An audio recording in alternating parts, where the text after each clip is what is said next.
देखो यार, अभी हमने क्या किया, हम जो सवाल कर रहे थे डिस्काउंटेड पेबैक पीरियड का, उसके अंदर मैंने कैश फ्लो जो थे मेरे पास आज के ईयर जीरो के, ईयर 1 2 3 4 5 जितने भी दिए होंगे सवाल में, उसको कन्वर्ट कर लिया इनटू प्रेजेंट वैल्यू। अब प्रेजेंट वैल्यू की बेस पे आके मैं निकालूंगा कि पे बैक पीरियड कितना है, मतलब मुझे कितने अरसे में पे होगा in in the terms of present value.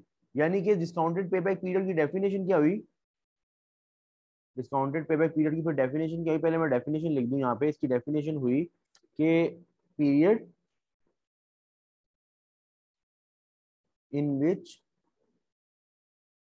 Initial investment is recovered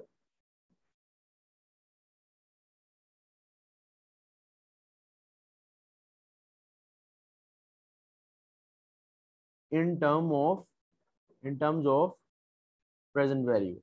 present value की टर्म में देखना कि हमें कितने अरसे में अपनी इनिशियल इन्वेस्टमेंट रिकवर होगी। ठीक है, अब मैं वही, आगे मेरा वही सीन है कि मेरे पास वैल्यूज आ गई हैं और मैं अब अमाउंट टू बी रिकवर्ड निकालूंगा, अमाउंट टू बी रिकवर्ड निकालता जाऊंगा और देख लूंगा मेरा कितना रह गया, कितना पेबैक पीरियड है। पहले साल तो भाई 1 लाख में से सारा का सारा अमाउंट टू बी रिकवर्ड है। अब 1 लाख में से मुझे 27272 रिसीव हुआ, 1 लाख में से मुझे 27272 रिसीव हुआ, में से 27272 रिसीव हुआ, seven two seven seven two eight seven two eight ये मुझे 1 लाख में से रिसीव हुआ था।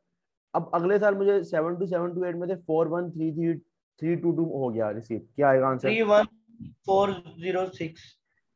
31406। जी सर। 31406 में से मुझे 30053 रिसीव होगा। 1353। 135। 1353। अच्छा 1353। अब ये है कि मुझे 1353 रिसीव होना है, लेकिन मुझे कितना रिसीव हो गया अगले साल? 40981। कितने साल पूरे हैं ये तो मुझे साफ नजर आ रहा है कि ईयर 3 पूरे हैं, यानी कि पेबैक पीरियड 3 साल तो पूरा का पूरा है, 3 इयर्स तो है। लेकिन प्लस मैं क्या करूंगा, आगे फॉर्मूला लगाऊंगा कि amount to be recover divide by अगले साल का कैश फ्लो। तो 1353 डिवाइडेड बाय 40981। ठीक है, तो ये क्या आ जाएगा, 3 इयर्स। आगे पॉइंट में क्या आंसर आ रहा है निकालो जरा।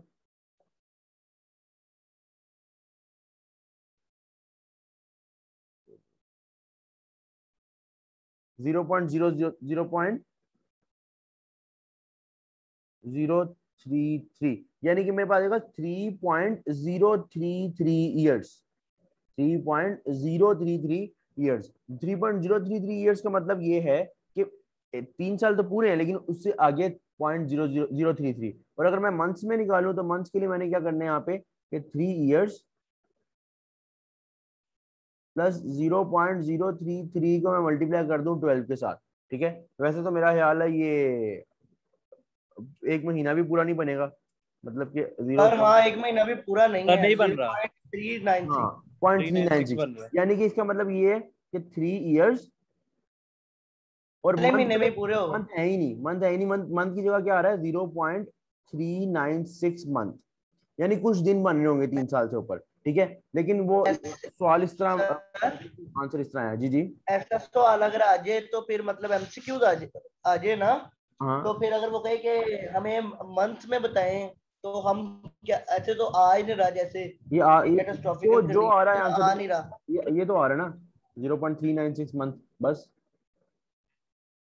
मतलब ये तकरीबन आपके मतलब कितने दिन बन रहे ये हैं? ठीक है। अगर आपको दिन भी निकालना है तो दिन भी निकल सकते हैं, पता है किस तरह? 0.396 को मल्टीप्लाई कर दो 30 के साथ तो 11 12 दिन बन रहे हैं।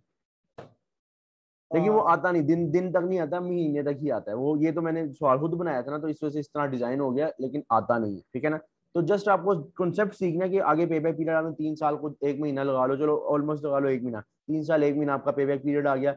लेकिन जस्ट मैंने क्या किया है इसमें, एक फर्क क्या किया है, प्रेजेंट वैल्यू में कन्वर्ट करने के बाद सवाल किया है, उससे पहले नहीं किया। अगर पहले करता हूँ तो सिंपल, पहले किया तो ये देखो डायरेक्टली कर दो तो सिंपल पे बैक पीरियड है, अगर प्रेजेंट वैल्यू में कन्वर्ट करके करूँ तो डिस्काउंटेड पे बैक पीरियड है। यहाँ तक अगर सबको क्लियर है तो यस लिखो एक मरतबा। यहाँ तक अगर सर क्लियर है। ये जो सर ये जो अमाउंट टू बी रिकवर है ये, और जो प्रेजेंट वैल्यू है, जो प्रेजेंट वैल्यू ये हमने पे किए, या जो, मुझे समझ नहीं आ रही है वाली टर्म। पे नहीं की, ये अमाउंट पे नहीं होती, ये अमाउंट पेड नहीं है, ये अमाउंट मिलती है। आपने वो पहला लेक्चर देखा हुआ सिंपल पे बैक पीरियड, ये देखना है भी। नहीं वो मैंने नहीं देखा हाँ हाँ, मैंने वो क्लास नहीं ली उसके थी। अंदर मैंने प्रॉपरली डिस्कस किया हुआ है। असल में ये क्या होता है कि 1 लाख रुपया आपने आज इन्वेस्ट किया और अगले साल आपको प्रॉफिट्स आ रहे हैं। ये वो मैंने उसमें सारी डिटेल बताई हुई है कि यार उस पर मैंने बेसिक स्टार्ट किया था ना, वो मैंने लेक्चर सेंड कर दिया हुआ है, आप लेक्चर एक मरतबा देख लेना। ठीक है, वो आपको क्लियर हो जाएगा। सिम मैच मतलब वो समझ आ गया तो समझो, बस इसमें एक ही फर्क है, वो प्रेजेंट वैल्यू वाला वो भी समझ आ जाएगा। ठीक है। सर रात को नहीं आया था, मैंने चेक किया था, मैं दोबारा चेक कर रही थी। जो पहला पार्ट था वो नहीं आया, पहला पार्ट इन्वेस्टमेंट अप्रेजल का पहला वाला परसों नहीं ही आया। सर, मैं एक वो दूसरा वाला आया था, प्रोसेस अकाउंट वाले लेक्चर आया है। मैं आज देख लेता हूँ, मैं आज देख लेता हूँ और मैं आपको सेंड कर दूंगा। ठीक है, वो एक मरतबा ठीक देख लेना आपको। अभी तक सिर्फ ये प्रेजेंट वैल्यू वाला कॉन्सेप्ट समझो, जो बाकी पे बैक पीरियड है पहले बेसिक देखना, फिर ये समझ आएगी। ठीक है, ठीक ठीक है सर। तो मैं सेंड कर दूंगा। अच्छा, अब देखो यार, यहाँ तक हमने क्या देख लिया कि पे बैक पीरियड को in terms of present value, payback period in terms of present value. सही है। अच्छा, कुछ इंपॉर्टेंट बातें हैं वो ये लिखी हुई हैं। अगर आप कभी पे बैक पीरियड निकालो ना सिंपल तरीके से, और उसी सवाल को पे बैक पीरियड निकालो डिस्काउंटेड तरीके से, एक सवाल को आप पे बैक पीरियड निकालो सिंपल तरीके से और उसी सवाल को आप पे बैक पीरियड निकालो डिस्काउंटेड तरीके से, हमेशा सिंपल पे बैक पीरियड कम आएगा, हमेशा। ये रूल है। रूल पता क्यों है? ये अभी अभी हमने सवाल किया है, ऊपर क्या आ रहा था पे बैक पीरियड सिंपल में 2.5 ईयर्स, और अभी क्या आ रहा है 3 ईयर्स, तकरीबन 3 ईयर्स। ठीक है, तो 2.5 ईयर्स और सवाल सेम था। इसकी रीजन ये है कि हमारे जो वो प्रॉफिट्स आ रहे होते हैं ना प्रेजेंट वैल्यू के फॉर्म में कम हो जाते हैं। जब कम होते हैं तो अमाउंट टू बी रिकवर्ड फिर वो चलती रहती है, ज्यादा देर के लिए चलती रहती है। तो सिंपल पे बैक पीरियड हमेशा कम आएगा, ये रूल है, ये थ्योरेटिकली पूछ सकता है। ठीक है। दूसरी बात गौर से सुनना, अगर रेट ज्यादा हो जाए, अभी तो मैंने रेट क्या लिया था अपने सवाल में ऊपर 10%, अगर रेट ज्यादा हो जाए ना तो यकीन करो जो डिस्काउंटेड पे बैक पीरियड है ये मजीद ज्यादा हो जाए। यानी फॉर एग्जांपल अभी तो 10% यूज किया था तो कितना साल आ रहे थे, 3 साल आ रहे थे। इसी सवाल में अगर मैं ये रेट की जगह 12% यूज कर लेता ना, ये 3 साल से भी ऊपर आती बात, मतलब इससे ज्यादा आता। और अगर रेट जितना कम होगा उतना कम डिस्काउंटेड पे बैक पीरियड आएगा। ठीक है। अगर किसी को नहीं वो तसल्ली हो रही तो वो कैलकुलेट करके जाए एक मरतबा इसी सवाल को 15% के मुताबिक करके देख ले। सर ये जरा दोबारा बताइए जो भी आपने कहा है। दोबारा बता देता हूँ। देखो, हमने डिस्काउंटेड पे बैक पीरियड निकालते हुए रेट की बात की थी ना, रेट 10% रखा था ना, ये देखो यहाँ पे प्रेजेंट वैल्यू निकालते हुए ये देखो 10%, ये 0.1। अब इसकी जगह 10% की जगह अगर मैं यहाँ पे लिख दूं 12%, अगर मैं 12% यूज करता, तो अगर मैं 12% यूज करूंगा ना तो मेरा ये डिस्काउंटेड पे बैक पीरियड जो है ना, ये 3 साल, ये इससे भी ज्यादा आएगा। यानी रेट अगर ज्यादा हो जाएगा तो डिस्काउंटेड पे बैक पीरियड भी ज्यादा शो होगा। ठीक है, ये मैंने बताया। और रेट कम होगा तो डिस्काउंटेड पे बैक पीरियड भी कम होगा। दूसरी बात, और अगर रेट ज्यादा हो या कम हो लेकिन सिंपल पे बैक पीरियड पे, जिसको हम non discounted pay back period भी बोलते हैं, कोई फर्क नहीं पड़ेगा, कोई फर्क नहीं पड़ेगा। अच्छा, क्यों फर्क नहीं पड़ेगा बताता हूँ अभी। क्यों फर्क नहीं पड़ेगा, ऊपर आओ जा, सिंपल पे बैक पीरियड के सवाल में आओ, ये जो मैंने अभी करवाया ये वाला, यहाँ पे कहीं आर यूज किया है, यहाँ पे मैंने कहीं बोला आर इज इक्वल टू 10% या ये परसेंट। तो रेट चाहे 10% है, चाहे 12% है, चाहे 14 है, चाहे 100 है, चाहे 200 है, चाहे जो भी रेट है, यहाँ पे तो अंदर यूज ही नहीं हो रहा, तो इसको क्या फर्क पड़ना है, ये ना ज्यादा होगा ना कम होगा, रेट से इसको नहीं फर्क पड़ेगा। हाँ, रेट से जिसको फर्क फर्क पड़ेगा वो डिस्काउंटेड पे बैक पीरियड है, कि अगर रेट ज्यादा हो जाएगा तो डिस्काउंटेड पे बैक पीरियड भी ज्यादा हो जाएगा, रेट कम होगा तो ये कम हो जाएगा। और बात रह गई पे बैक पीरियड से रिलेटेड, तो सिंपल पे बैक पीरियड हमेशा कम होगा डिस्काउंटेड पे बैक पीरियड से। ये 3 पॉइंट्स हैं जो थ्योरेटिकली वो पूछते हैं क्वेश्चन। अच्छा, नेक्स्ट ईयर हमारा कॉन्सेप्ट, अब हम स्टार्ट करने लगे नेक्स्ट टॉपिक अपना, वो किस लिहाज से मॉडर्न टेक्निक्स के अंदर। मॉडर्न टेक्निक्स के अंदर दूसरा जो मेथड था उसका नाम था नेट प्रेजेंट वैल्यू, और इसको प्यार से बोलते हैं NPV, net present value. Net present value है क्या? असल में ये भी एक ना टेक्निक है जिसकी बेस पे ना आप मतलब वो कर सकते हो, डिसाइड कर सकते एन्युटी हो। परपेचुइटी पढ़ा दी है, जी एन्युटी परपेचुइटी पढ़ा दी है। नहीं नहीं, वो तो उसके बाद आना है, उसके बाद आना है। ठीक है। अच्छा, net present value. Net present value ना ये भी एक टेक्निक है जो बताता है कि यार प्रोजेक्ट में इन्वेस्ट करना चाहिए या नहीं करना चाहिए। अच्छा, सिंपल पेबैक पीरियड जो है ना, सिंपल पेबैक जो डिस्काउंटेड पेबैक पीरियड, इसके अंदर एडवांटेजेस सारे वही हैं जो मैंने सिंपल पेबैक पीरियड में लिखवाए थे। ये देखो यहाँ पे आओ, ये एडवांटेजेस है। easy to calculate, quick to understand, used as screening tool, helps in liquidity problem। और डिसएडवांटेज ये है, it ignores cash flow after payback period. लेकिन ये जो ये डिसएडवांटेज है ना, ये वाला, it ignores time value of money, ये ओनली सिंपल का ही है, क्योंकि वो तो टाइम वैल्यू ऑफ मनी को कंसीडर करता है दूसरा पेबैक पीरियड। ये सिंपल पेबैक पीरियड है जो पहले वाला करवाया था। और एक्सेप्टेंस क्राइटेरिया भी बिल्कुल सेम है कि अगर आपका टारगेट है, ये एक्सेप्टेंस क्राइटेरिया तो मैंने उस दिन बताया था ना कि अगर आपका टारगेट है कि यार जो प्रोजेक्ट आपको 4 साल में इन्वेस्टमेंट पूरी दे देते हैं, ठीक है, जो प्रोजेक्ट आपको 4 साल में इन्वेस्टमेंट पूरी करके दे देते हैं, ठीक है, तो और टारगेट है ये आपका, और आप जाते हो प्रोजेक्ट देखते हो और प्रोजेक्ट आपको 5 साल में पूरी करके दे रहा है आपकी इन्वेस्टमेंट तो आप रिजेक्ट कर दोगे। आप कहोगे यार मुझे वो इन्वेस्टमेंट में, वो अपॉर्चुनिटी में इन्वेस्ट करना है जहां पे मेरी अमाउंट है वो मुझे 5 साल 4 साल के अंदर मिल जाए। लेकिन प्रोजेक्ट अगर 5 साल दे रहा है आप उसको रिजेक्ट कर दोगे। और दूसरी साइड पे एक और प्रोजेक्ट है, आपका तो टारगेट था 4 साल का, कि 4 साल के अंदर आपकी इन्वेस्टमेंट पूरी हो जाए। आपको एक प्रोजेक्ट नजर आया जो आपको 3.5 साल में आपकी इन्वेस्टमेंट पूरी कर देगा, तो ऑब्वियसली बात है आप इसको एक्सेप्ट कर लोगे। सेम डिस्काउंटेड पेबैक पीरियड के लिए भी यही criteria, same discounted payback period के लिए भी यही क्राइटेरिया। और जिसने क्या कहते हैं सिंपल पेबैक पीरियड के लेक्चर्स छोड़े हुए हैं वो जरूर वो करे, ताकि इसको ये क्लियर हो, डिस्काउंटेड पेबैक पीरियड क्लियर हो। ठीक है। अच्छा, तो अब देखो, वो जो ऊपर हमने मेथड्स पढ़े हैं पेबैक पीरियड, वो मेथड्स कौन कौन से हैं? वो मेथड्स यही मेथड्स क्या करते हैं? मेथड्स यही कर रहे हैं ना कि आपको बता रहे हैं कि इस अपॉर्चुनिटी में इन्वेस्ट करना चाहिए या नहीं करना चाहिए। Same is the case with net present value, ये भी यही बताता है कि आपको इस प्रोजेक्ट में इन्वेस्ट करना चाहिए या नहीं करना चाहिए। हाँ, टेक्निक लगाने का तरीका और है, इसमें टेक्निक वैसे नहीं लगनी कि इतना रिकवर हो गया इतने रिकवर नहीं, ये कोई और तरीका है। इसमें क्या तरीका देखते हैं, इसमें ना फॉर्मूला है, बेसिकली नेट प्रेजेंट वैल्यू का एक फॉर्मूला है। उस फॉर्मूले की मदद से आप ये बता सकते हो, फॉर्मूला लगा के आप ये बता सकते हो अच्छा यार ये प्रोजेक्ट में इन्वेस्ट करना बेहतर रहेगा या नहीं बेहतर रहेगा। अगर नहीं बेहतर तो फारिग रिजेक्ट करो, बेहतर है तो उसको एक्सेप्ट कर लो। ठीक है। फॉर्मूला क्या? फॉर्मूला सुनो, नेट प्रेजेंट वैल्यू का फॉर्मूला है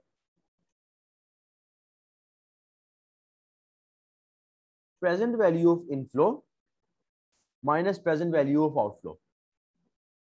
नेट प्रेजेंट वैल्यू कहता है, देखो नेट प्रेजेंट वैल्यू क्या कहता है, नेट प्रेजेंट वैल्यू कहता है कि तुम ना निकालो जो तुमने प्रोजेक्ट, जिस भी प्रोजेक्ट में इन्वेस्ट करना है ना, नेट प्रेजेंट वैल्यू कहता है कि तुमने जिस भी प्रोजेक्ट में इन्वेस्ट करना है ना, उस प्रोजेक्ट को देखो, उसमें जितने भी इन्फ्लोस तुम्हें मिल रहे हैं, जितने भी दुनिया के अंदर तुम देख रहे हो यार आज मैंने स्टार्ट किया और ये 10 साल का प्रोजेक्ट है जिसमें मैं इन्वेस्ट कर सकता हूँ, तुम देखो पूरे के पूरे 10 साल में तुम्हें इन्फ्लोस कितने आएंगे, मतलब तुम्हारी जेब में पैसा कितना आएगा उस प्रोजेक्ट से, और तुम्हारा पैसा लगेगा कितना। पहली बार इन्वेस्टमेंट भी तो करोगे, हो सकता है पहली बार इन्वेस्टमेंट करोगे तुम लोग, फिर ही तो तुम लोगों को प्रॉफिट आएगा। इस तरह तो नहीं है पहले आपको इनकम आने लग जाए, कहीं इन्वेस्ट करोगे तो प्रॉफिट आएगा ना। इनफ्लोज और आउटफ्लोज दोनों की प्रेजेंट वैल्यू निकाल लो। प्रेजेंट वैल्यू तो आपको भाई ने सिखा दी है कि प्रेजेंट वैल्यू किस तरह निकालनी है, कि अगर फ्यूचर वैल्यू तो उसे प्रेजेंट वैल्यू में फॉर्मुला लगा दो, डिस्काउंटिंग आंसर आ जाएगा। दोनों की निकाल लो प्रेजेंट वैल्यू। अब प्रेजेंट वैल्यू जितने भी इनफ्लोज हैं, जितने भी पूरे प्रोजेक्ट के इनफ्लोज हैं उसमें से माइनस कर दो present value of outflow, answer आ जाएगा नेट प्रेजेंट वैल्यू। अभी मैं सिखाता हूँ कि किस तरह करना है, कैलकुलेशन में सिखाता हूँ। ठीक है, कैलकुलेशन में सिखाता हूँ, अभी इसको इरेज करो, इसकी जरूरत नहीं है यहाँ पे।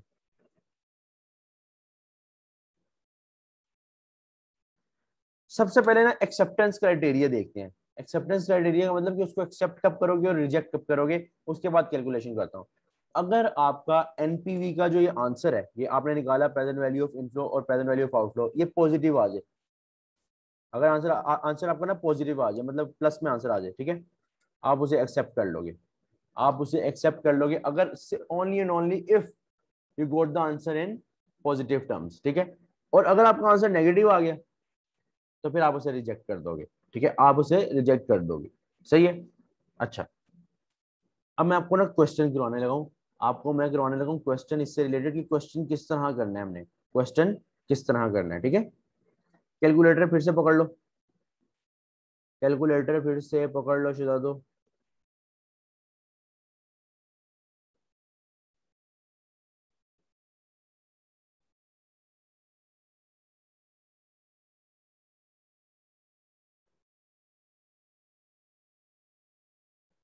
अच्छा देखो यार, एक प्रोजेक्ट है जो कि 4 सालों का है, एक प्रोजेक्ट है जो कि 4 सालों का है। उस प्रोजेक्ट की रिक्वायरमेंट ये है कि आज उसमें 1 लाख इन्वेस्ट करो। ईयर 1 में तुम लोग 30,000 कमाओगे, ईयर 2 में 50, ईयर 3 में 40 और ईयर 4 में 60,000। ये सारे कैश फ्लोज लिखे हुए हैं। अब तुम लोगों को पता है कि तुम लोगों ने क्या निकालनी है, नेट प्रेजेंट वैल्यू निकालनी है। नेट प्रेजेंट वैल्यू के फॉर्मूला क्या है, प्रेजेंट वैल्यू ऑफ इनफ्लो और present value of outflow. Present value जरूरी है। अब तुम लोगों को ये पता है कि ये तुम लोगों का आउटफ्लो है, ये जो ईयर 0 है ये हमेशा आउटफ्लो ही होता है। इसमें जब आपने पैसे दिए हैं तो आपकी जेब से निकले हैं पैसे, तो ये आउटफ्लो है। और ईयर 1 2 3 4 ये सारे इनफ्लो है। अब करने को तो मैं ये भी कर सकता था कि यार सारे के सारे इनफ्लो में से आउटफ्लो को माइनस कर देता, तो मैं कहता ये नेट प्रेजेंट वैल्यू है। लेकिन मैंने क्यों नहीं किया, क्योंकि ये जो ये वाली टर्म्स है ना, ये चार, ये इनफ्लो, ये फ्यूचर वैल्यूज हैं, देख रहे हो, बाद की वैल्यूज हैं। वो कह रहे हैं मुझे inflow, no doubt outflow present value में ही है। ये जो आउटफ्लो है ना, ये प्रेजेंट वैल्यू में ही है। Present value of outflow 1 lakh ही है, ये देखो मैंने लिखा भी 1 लाख हुआ है। लेकिन अगर तुम लोग इस इनफ्लो की बात करो, ये वाले इनफ्लो की बात करो, ये इनफ्लो का मसला ये फ्यूचर वैल्यूज गिवन है। तो इसको पहले प्रेजेंट वैल्यू में कन्वर्ट करते हैं, फिर हम फॉर्मूला लगाते हैं। और प्रेजेंट वैल्यू में कन्वर्ट करने के लिए ईयर 0 का तो आपको मैंने ऊपर साबित किया था कि ईयर 0 की प्रेजेंट वैल्यू सेम ही होती है, मतलब जो कैश फ्लो दिया हुआ है वही है। हाँ, अगलों पे फॉर्मूला लगा देते हैं, इंटू 1 प्लस रेट। हमारा क्या क्या है, रेट का यूज किया हुआ है यहाँ पे इसने, रेट दिखा नहीं हुआ। सर 10% यूज किया हुआ है इसने। 10%, हाँ 10%, 0.1 ही था। चलो 10% यूज किया हुआ है, रेज टू पावर -1। कैलकुलेटर खोल लो सारे। सर 27272। 27272।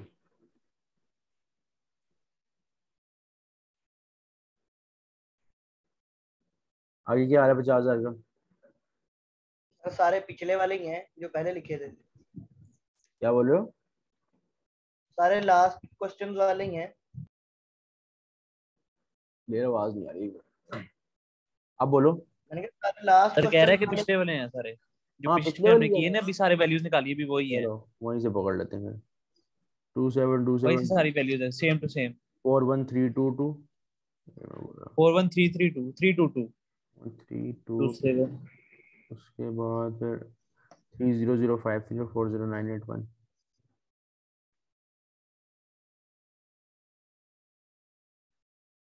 का सर आपका काम आसान कर दिया ना मैंने। बहुत शुक्रिया जनाब। अच्छा अब देखो, आप लोगों ने सबसे पहले क्या करना है, आप लोगों ने जितने भी इनफ्लोज है ना, इनफ्लोज हमेशा होते हैं फ्यूचर में। वो बताता, अगला बंदा आपको यही कहेगा ना फ्यूचर में आपको इतने पैसे मिलेंगे। हमें निकालनी थी प्रेजेंट वैल्यू ऑफ इनफ्लोज, ठीक है। अब आपने क्या किया, प्रेजेंट वैल्यू ऑफ इनफ्लोज निकाल लिए, ये सारे के सारे क्या हैं, प्रेजेंट वैल्यू ऑफ इनफ्लोज। और ये तो आपको पता है आउटफ्लो तो होता है प्रेजेंट वैल्यू में, तो प्रेजेंट वैल्यू ऑफ आउटफ्लो, ठीक है। तो प्रेजेंट वैल्यू ऑफ इनफ्लो में से present value of outflow minus कर दो। अब प्रेजेंट वैल्यू ऑफ इनफ्लो के लिए आप सारे ऐड कर दो, इनको सारों को ऐड कर दो, तो ये आपके पास आएगा 9628। 139,628, ठीक है। अब एनपीवी के ये देखो, present value of inflow 139,628 minus present value of outflow 1 lakh. Answer क्या आ गया, 39,628। एनपीवी आपकी क्या आ गई, 39,628। अब ये आंसर पॉजिटिव है। अगर कोई पूछे यार इसको एक्सेप्ट करना चाहिए, रिजेक्ट करना चाहिए इस तरह के प्रोजेक्ट को, तो आप इसको हमेशा ये एक्सेप्ट करोगे, क्योंकि आंसर पॉजिटिव में आ रहा है, आंसर पॉजिटिव में आ रहा है, ठीक है।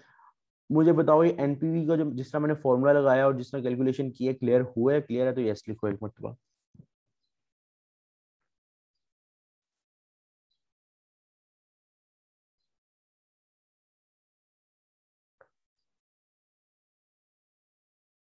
Yes sir clear. गुड। अच्छा अब एनपीवी से रिलेटेड थ्योरेटिकल पॉइंट्स वो क्या पूछता है, देखो रेट ऑफ इंटरेस्ट जो आर है ना, ये वाला जिसको मैंने यहाँ पे आर को 10% कंसीडर किया है, ये रेट जितना ज्यादा होता चला जाएगा ना, एनपीवी उतनी कम होती चली जाएगी।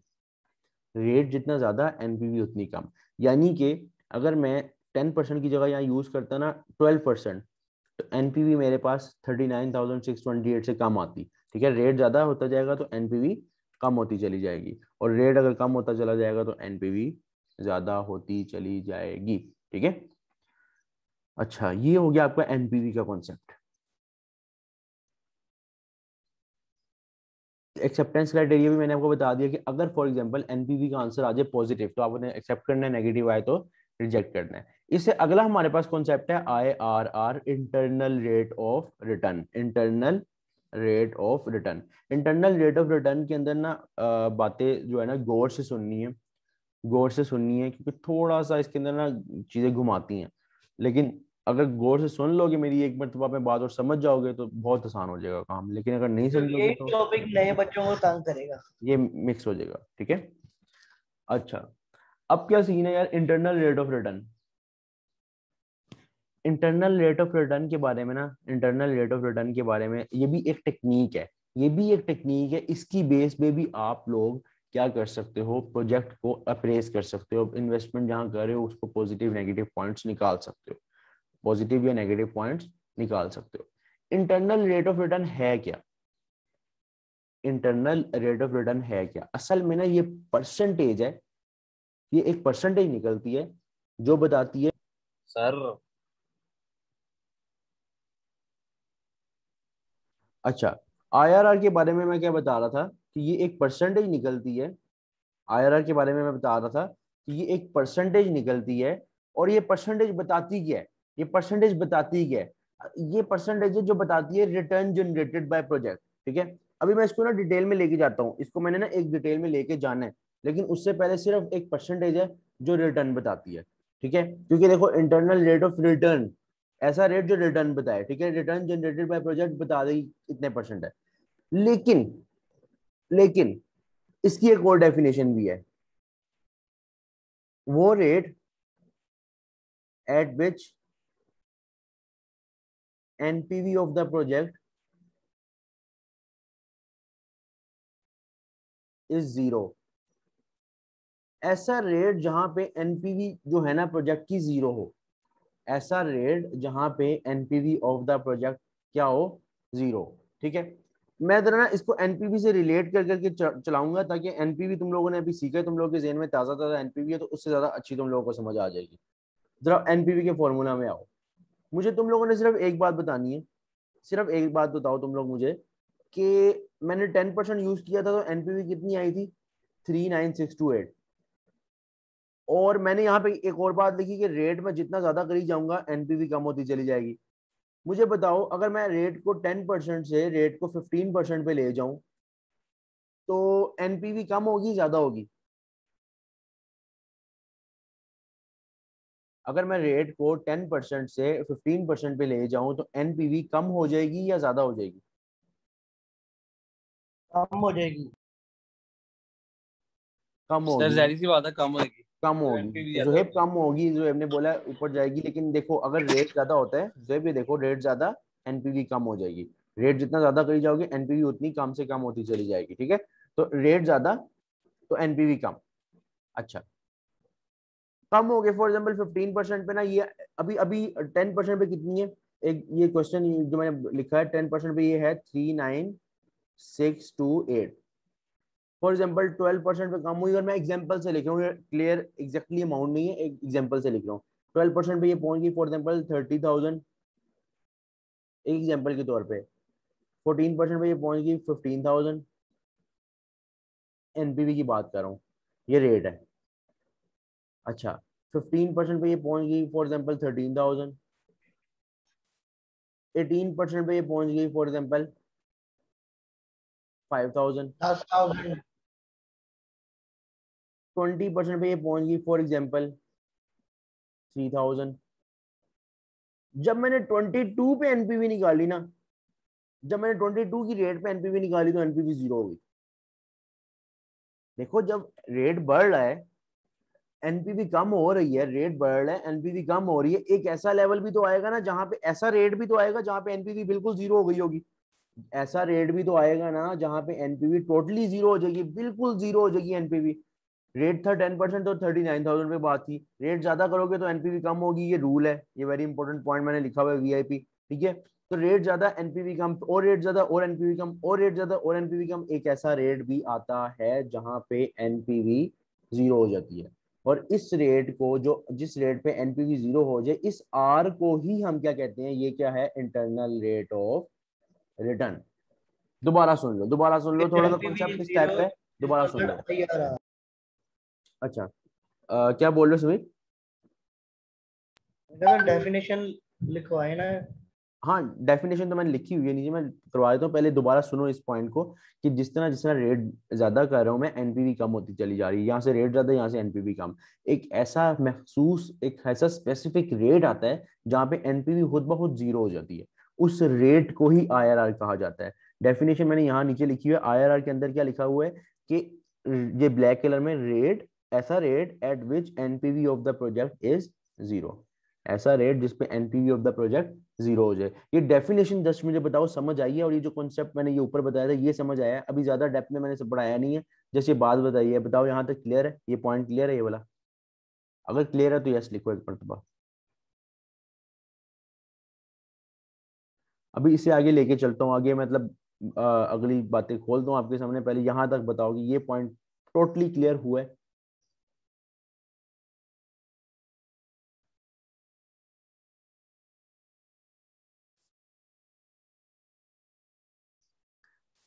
अच्छा, गुड है। मतलब कि रेट जब था 10%, गौर से सुनना, गौर से सुनना, रेट जब था 10% तो तकरीबन एनपीवी थी 39628, ऐसा ही था। रेट जब था 10% उस वक्त आपकी एनपीवी कितनी थी? एनपीवी थी आपकी 39628, और रेट जब 22% हुआ तो एनपीवी क्या हो गई? जीरो, ऐसे ही है ऊपर बताया। रेट जब 25% पे जाएगा तो एनपीवी नेगेटिव में चली जाएगी, नेगेटिव फॉर द नेगेटिव 5000। मुझे एक बात तो बताओ, मुझे एक बात बताओ जरा, छोटी सी एक बात बतानी है आप लोगों ने, छोटी सी एक बात बतानी है आप लोगों ने। नहीं कशमाला, आईआरआर एंड पे जीरो होना मस्ट नहीं है, एंड पे जीरो होना मस्ट नहीं है, ये रेट एक रेट है जहां पे एनपीवी जीरो हो जाए बस, इससे रेट आगे भी जा सकता है और एनपीवी नेगेटिव में हो सकती है। अगर रेट उस जीरो से भी आगे चल जाए, जैसे रेट 22 से 25 पे चला गया है, उससे भी आगे चला गया, तो एनपीवी फिर नेगेटिव में आ जाती है। मुझे सिर्फ ये बताओ, अगर एनपीवी नेगेटिव होती है तो आप उस प्रोजेक्ट को एक्सेप्ट करते हो या रिजेक्ट करते हो? अगर नहीं, रिजेक्ट कर देते हैं सर, रिजेक्ट। बाकी भी मुझे बताओ कि अगर एनपीवी नेगेटिव हो तो आप उसे एक्सेप्ट करते हो, रिजेक्ट करते हो? बाकी बताओ मुझे सारे।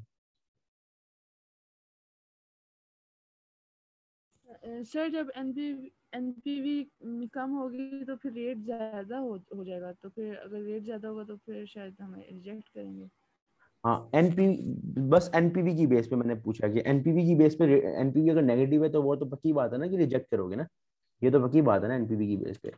अच्छा, अब एनपीवी की बेस पे रिजेक्ट करोगे तो इसका इसका मतलब कि अगर उस प्रोजेक्ट का रेट 25% है, ठीक है, 25% है जिसपे एनपीवी नेगेटिव है, आप रिजेक्ट कर दोगे?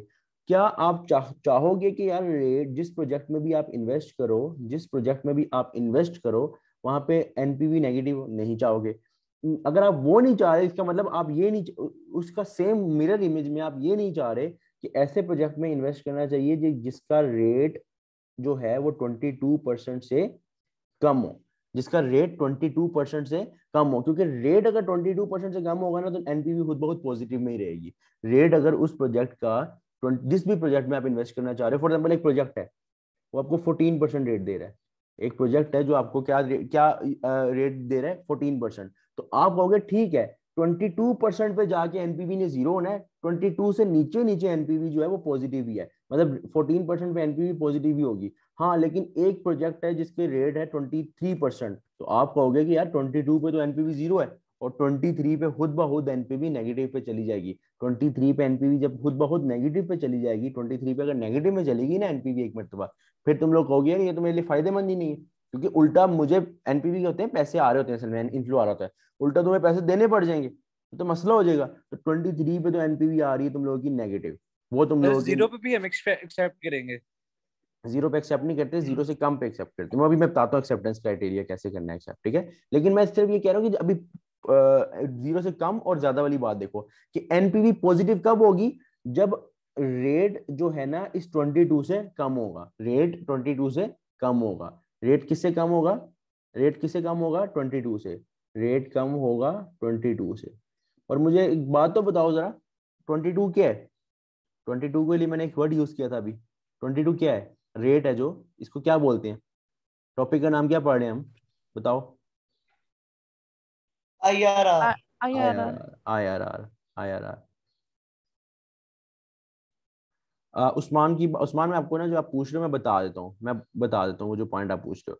यानी कि अगर आपका जिस प्रोजेक्ट में आप इन्वेस्ट कर रहे हो उसका रेट कम है IRR से, तो आप उसको एक्सेप्ट कर लोगे। अगर आपका रेट उस IRR से कम है, सवाल में IRR दिया होगा, ना दिया हुआ भाई आपको सिखाएगा किस तरह IRR निकालना है। सवाल में ये वाला रेट दिया होगा जिस प्रोजेक्ट का निकालना है, ठीक है। तो अगर फॉर एग्जांपल आपको रेट दिया हुआ है और आपने IRR निकाला, रेट आपका उस प्रोजेक्ट का कम आ रहा है, उस प्रोजेक्ट का IRR ज्यादा आ रहा है, तो आप उसको एक्सेप्ट कर लोगे, क्योंकि ये केस है जिसपे एनपीवी खुद ब खुद पॉजिटिव हो जाएगी, ठीक है। और अगर आप, सर हाँ हाँ जी जी कुछ माना। सर ये R और IRR में डिफरेंस क्या है तो दोनों ही रेट? हैं दोनों रेट, हैं दोनों रेट। IRR वो रेट है जिसपे एनपीवी जीरो हो जाती है, बस। IRR वो रेट है, अगर अगर आर देख रहे हो ना, आर पे पॉजिटिव एनपीवी है, आर पे नेगेटिव भी है। हाँ, एक ऐसा रेट आएगा ना बीच में जहाँ पे एनपीवी जीरो होगी, जैसे ये 22% पे जीरो है, तो इसको हम प्यार से साथ साथ IRR भी बोल देते हैं, ठीक है। मतलब सिर्फ ये यही रेट IRR हो सकता है जहाँ पे एनपीवी जीरो है, ठीक है। अच्छा, उस्मान ने पूछा कि एनपीवी जीरो का क्या मतलब हुआ, ठीक है। एनपीवी जीरो का मतलब ये हुआ कि एनपीवी देखो ना, उस्मान मैंने आपको बताया था कि एनपीवी का मतलब तो पता है ना कि present value of inflow minus present value of outflow. NPV का तो आपको मतलब पता है ना, present value of inflow minus present value of outflow, वो तो एक अलग, बिल्कुल अलग बात है, ठीक है। लेकिन अब 10% पे जब आपने एनपीवी निकाली थी तो आपके पास आ रही थी 39628, ऐसा ही था। और मैंने आपको कहा कि जिस तरह रेट ज्यादा होता चला जाता है ना, उस तरह एनपीवी कम होती चली जाती है। रेट 10 से जब 12 पे जाएगा ना, एनपीवी थोड़ी कम होगी। रेट देखो यहाँ पे मैं एक ग्राफ से समझाता हूँ आपको, एक ग्राफ से समझाता हूँ। ये टेबल है, ठीक है।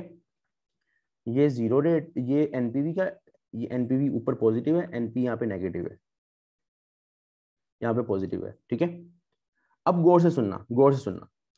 ये रेट की लाइन है। फॉर एग्जाम्पल 1%, 2%, ये परसेंटेजेस लिख रहा हूँ, 3, 4 रेट लिख रहा हूँ, रेट, ठीक है ना, परसेंटेजेस। एनपी जब 1% था, एनपीवी पॉजिटिव थी। अब गौर से सारे सारे सारे बिल्कुल इस ग्राफ की तरफ आओ। ये पेपर में MA2 के फाइनल पेपर में ग्राफ बार बार आ चुका हुआ है, इसको मैं प्रॉपर्ली बाद में फिर बताऊंगा MCQ के लिहाज से, लेकिन अभी सिर्फ समझने के लिए देखो। 1% था, एनपीवी ज्यादा थी, थोड़ा सा रेट मैंने ज्यादा कर दिया, 1 पे 2 कर दिया, 1 से 2 पे चला गया, एनपीवी कम हो जाएगी, बिल्कुल कम होगी, क्योंकि रेट ज्यादा एनपीवी कम। मैं 2 से 3 पे चला गया, एनपीवी मजीद कम। 3 से 4 पे चला गया, एनपीवी मजीद कम। 4 से 5 पे चला गया, एनपीवी मजीद कम। अब देखो 5 पे क्या हुआ, फॉर एग्जाम्पल ये 5 पॉइंट है, ये वाला 5 पे क्या हुआ कि रेट क्या हो गया, जीरो हो गया।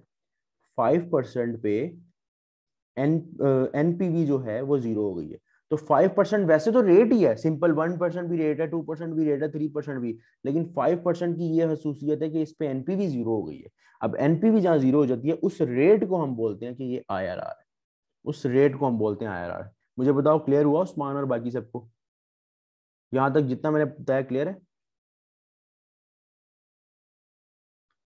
Inflow minus yes sir. Outflow value निकाली, एक मिनट जरा। उस्मान ने पूछा कि इनफ्लो माइनस आउटफ्लो करके वैल्यू निकाली जो एनपीवी की, उसका मकसद देखो, उसका क्या, वो एक अलग चीज है, वो तो एक अलग, वो तो एक वो देखो ना, मेरी बात सुनो। एक प्रोजेक्ट है, एक प्रोजेक्ट है, उसके अंदर आपको ये असल में IRR, अच्छा मैं समझ गया हूँ आपका सवाल कि आप जा रहे हो कि फिर उसका क्या मकसद हुआ, अगर यही करना था, IRR ही करना था, उसका क्या मकसद हुआ। तो ये ना बेसिकली ना मुख्तलिफ थ्योरीज मुख्तलिफ टाइम पे आई हुई हैं। जैसे अब ये भी तो आप पूछ सकते हो कि जब अब्जॉर्प्शनल थी तो मार्जिनल क्यों आई। हम जब अब्जॉर्प्शनल आप कहते हैं कि अब्जॉर्प्शनल में फुल कॉस्ट आती है, वहां पे फिक्स प्रोडक्शन को वो पीरियड मानते हैं, क्यों?